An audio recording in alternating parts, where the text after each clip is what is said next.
Hello，大家好，歡迎收睇英皇金融集團網上講座，我係客戶經理林偉東。咁近期金融市場都相當波動，因為特朗普當選美國總統，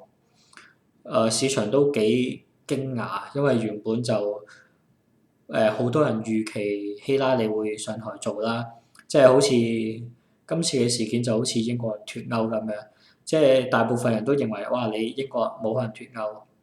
但發覺原來唔係，冇一定嘅必然嘅。咁我自己就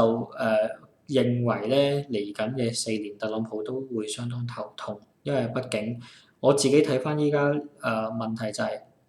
美國嘅債務上限咧係19.8千億，咁爭即係差唔多爭個國債爭人錢咧爭20萬億，呢個數字係好龐大嘅。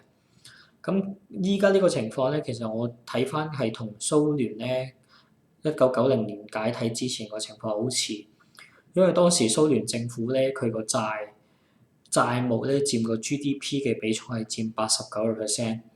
咁佢最根本嘅原因就係因為嗰個社會福利啊、醫療咧嚴重超出咗個政府嘅預算啊，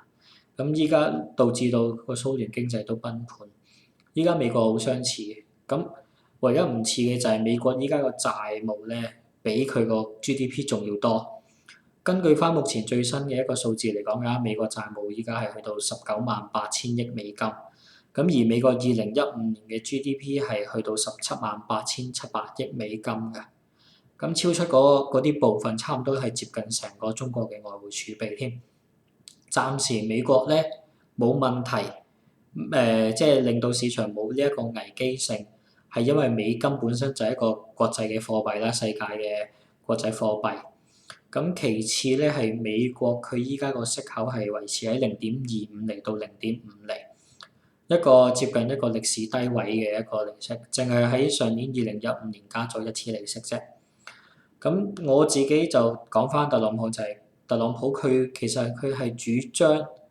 強美金嘅，即係而且係話要希望。美國正常翻加息啦，即係依家係一個美國加息週期，但依家11月啦，呢2年嚟美國淨係加咗一次利息，就喺上年嘅12月16號。